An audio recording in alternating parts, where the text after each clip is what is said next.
Assalamualaikum warahmatullahi wabarakatuh. Bismillahirrahmanirrahim. Ashhadu an la ilaha illallah wa ashhadu anna Muhammadar Rasulullah. Allahumma salli ala Sayyidina Muhammad wa ala ali Sayyidina Muhammad. Rabbi shrah li sadri wa yassir li amri wahlul 'uqdatam min lisani yafqahu qawli. Amin. Bismillahirrahmanirrahim. Salam hormatku buat para sahabatku tercinta, baik yang ada di dalam dan yang ada di luar negeri. Semoga kita semua bersama-sama menuju ke jalan rahmatullah. Amin ya rabbal alamin. Alhamdulillahirabbil alamin. Kita melanjutkan kajian tanda orang-orang yang merugi dan orang-orang yang beruntung di sisi Allah. Tetap di dalam ayat atau surat Al-Asr. Jadi bagaimanakah orang-orang yang tidak beruntung itu? Orang-orang yang di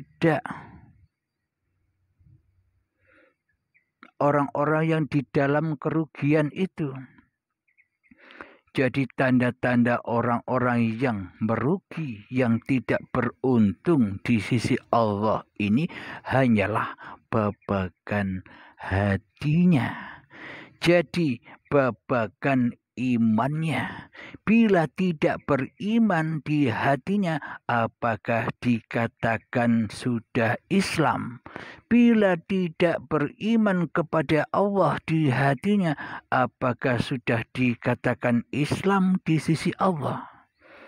Bila tak ada iman, bila wujud kewujudan hidup, kewujudan kekuasaan, kewujudan kehendak, daya upaya dan ikhtiar masih terkuasai oleh kemanusiaannya di hatinya, yang wujud masih manusianya. Inilah tanda-tanda orang yang merugi. Apapun yang diperbuatnya secara badania, apapun yang dikerjakannya secara baju, ini tidak berimbas apapun, tidak bernilai apapun di sisi Allah tanpa adanya iman, tanpa adanya kewujudan Allah, tanpa adanya kehidupan Allah, tanpa adanya kekuasaan Allah. Semua yang dilakukan oleh kita selama ini tak ada imbasnya sama sekali. Jadi misalkan baju ini berjalan sendiri tanpa pemiliknya. Baju ini terbang terkena angin, jadi tak ada imbasnya sama sekali. Inilah yang dinamakan baju yang ngelantur, baju yang jauh dari pemiliknya, baju yang tersesat dari pemiliknya, hingga tidak dipakai oleh sang pemilik. Baju yang dikatakan baju yang usang, baju yang sudah tak disenangi, baju yang sudah tak dicintai oleh pemiliknya hingga tidak dipakai lagi. Seperti siapakah itu? Ya, seperti saya dan Anda selama ini yang tidak beriman kepada Allah, yang tidak beriman mengimani bahwa wujud ini hanyalah wujudnya Allah. Hidup ini hanyalah hidupnya Allah. Kuasa ini hanyalah kuasanya Allah. Kehendak, daya upaya, penglihatan, pendengaran, dan perkataan ini semua hanyalah milik masanya Allah. Maksud masanya Allah semua itu ahad di dalam lillah. Jadi selama ini kita ini berada pada golongan-golongan orang yang merugi. Karena kita tidak mengimani Allah sebagaimana yang sudah diajarkan di dalam tatanan Islam itu sendiri. Yang sudah diajarkan di dalam ilmu tauhid itu sendiri. Tanpa kita melaksanakan apa yang diajarkan di dalam ilmu ketuhanan, maka selamanya kita tidak akan bisa menghamba kepada Tuhan. Maka selamanya kita takkan pernah bisa mengabdi kepada Allah. Apa sebabnya? Karena kita belum beragama. Bagaimana mungkin kita bisa bertuhan sementara di dalam hati kita tak ada Tuhan? Bagaimana mungkin kita disebut beragama sementara di hati kita selama ini menolak dan bertolak dari agama itu sendiri? Lalu bagaimana mungkin kita bisa beribadah kepada Allah tanpa agama, tanpa Tuhan? Ya, tak mungkin. Maka semua yang kita lakukan selama ini, maka agama yang kita lakukan selama ini, maka amal ibadah yang kita lakukan selama ini hanyalah tertuju kepada hawa nafsu kita sendiri. Kita merasa diri kita lah yang bisa sholat. Kita merasa diri kita lah yang bisa ibadah. Kita merasa bahwa diri kita lah yang punya wujud. Kita merasa diri kita lah yang punya hidup. Kita merasa diri kita lah yang punya kekuasaan. Apakah ini dikatakan bertuhan bila semua sifat-sifatnya Tuhan, sifat-sifatnya Allah sudah kita akui, sudah kita rampas sebagai sifat diri manusia kita? Apakah ini disebut sudah bertuhan? Apakah ini disebut sudah beriman? Apakah ini disebut sudah mengabdi kepada Allah? Ini kan salah kaprah. Inilah bukti tersesatnya hati kita selama ini karena disesatkan oleh iblis dan setan yang sombong, yang tidak mau bersujud kepada Adam. Inilah diri kita selama ini, termasuk saya. Alhamdulillahirabbil alamin.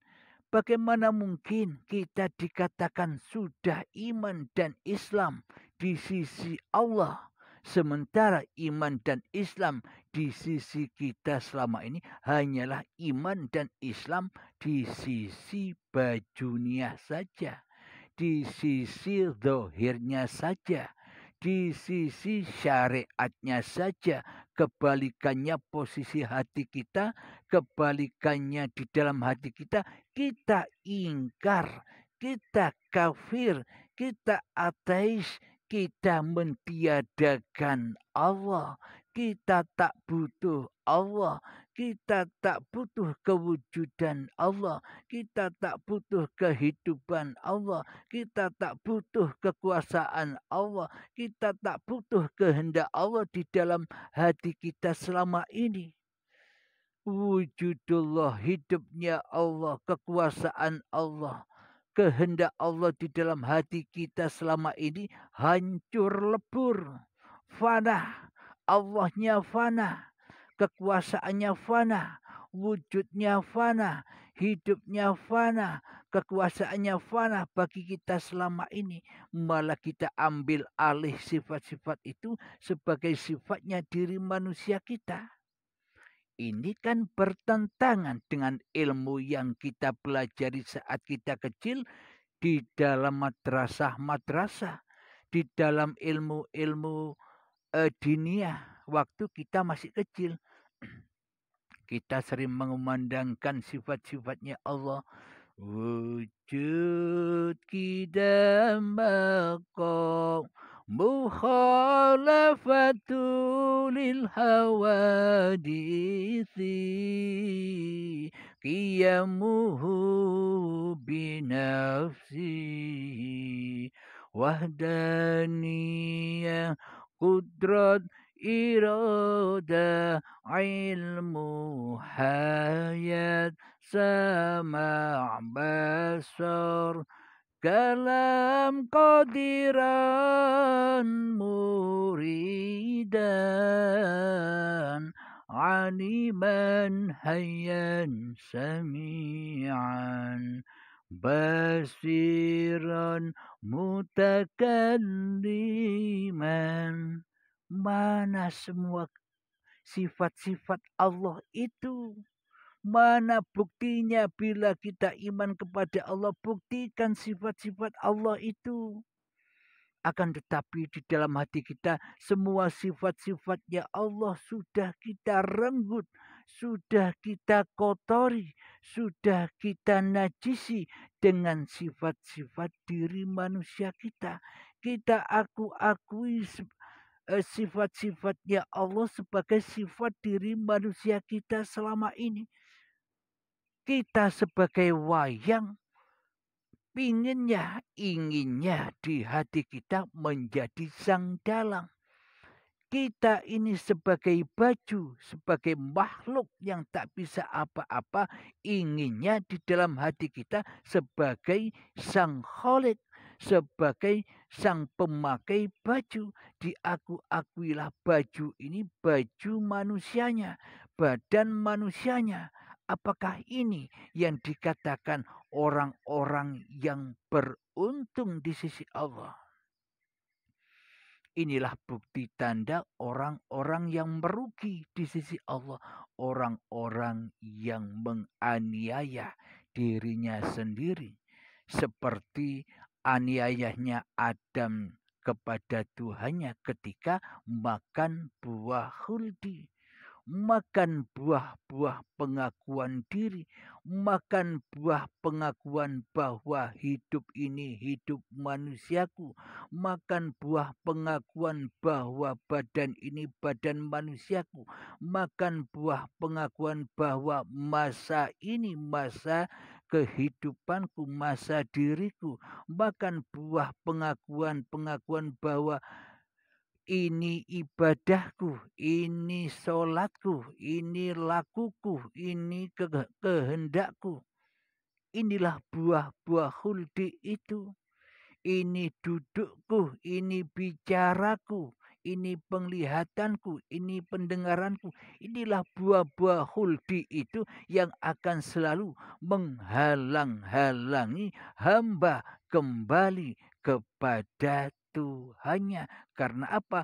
Karena hambanya merupakan Tuhan. Karena hambanya, karena diri kita selama ini lebih mentuhankan hawa nafsu kita sendiri daripada mentuhankan Allah. Inilah orang-orang yang merugi itu. Orang-orang yang tidak beruntung di sisi Allah. Jadi bagaimanakah orang-orang yang beruntung di sisi Allah? Illalladzina amanu. Setelah beriman kepada Allah pasti bisa mengerjakan amal soleh. Wa amilus solihati wa tawasau bil haq. Kecuali orang-orang yang beriman dan yang mengerjakan kebajikan. Serta saling menasehati untuk kebenaran. Wa tawasau bis sabr. Dan saling menasehati untuk bersabar. Inilah orang-orang yang beruntung di sisi Allah.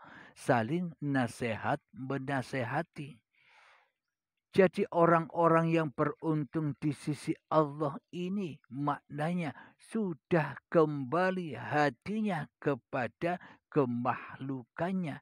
Sudah pulang lagi hatinya dari Sang Pencipta menuju makhluk. Jadi kembalinya hati menjadi hamba daripada menjadi Tuhan di hatinya. Maka dari itu setelah beriman kepada Allah, maka kita bisa beramal soleh. Jadi secara syariatnya, bila kita sudah bersyahadat, sudah menyatakan masuk Islam dalam syahadat, maka setelah itu kita bisa sholat, bisa zakat, bisa puasa, bisa haji, bisa beramal soleh secara raga, secara baju, secara wayang, secara etok iwai. Kayak-kayaknya saja, bayang-bayangnya saja. Ini secara syariatnya. Akan tetapi bila manusia sudah berbaiat, sudah beriman, sudah mati sebelum mati, maka yang wa'amil sholihati, yang beramal soleh itu sudah bukan manusianya lagi. Watawasau bil haq, watawasau bis sabr. Jadi yang menunjukkan, yang menasihati tentang kebenaran itu bukan manusianya lagi. Jadi sebenarnya yang menasehati, yang menunjukkan jalan kepada Tuhannya, ya Allah sendiri, ya uripe Allah sendiri. Ketika Allah sudah menunjuki iman yang sebenar-benarnya iman kepada para kekasih-kekasihnya. Siapakah kekasih-kekasih Allah itu? Kekasih-kekasih Allah itu adalah orang-orang yang sudah beriman dan berakidahkan apa yang diajarkan kepada kita selama ini. Jadi menerapkan di dalam hatinya, bukan menerapkan di dalam bajunya, bukan menerapkan di dalam badannya, tidak menerapkan di dalam laku manusianya. Karena selama ini kita salah jalan. Jalannya kepada Sang Pencipta, kok malah kita jalan kepada makhluk.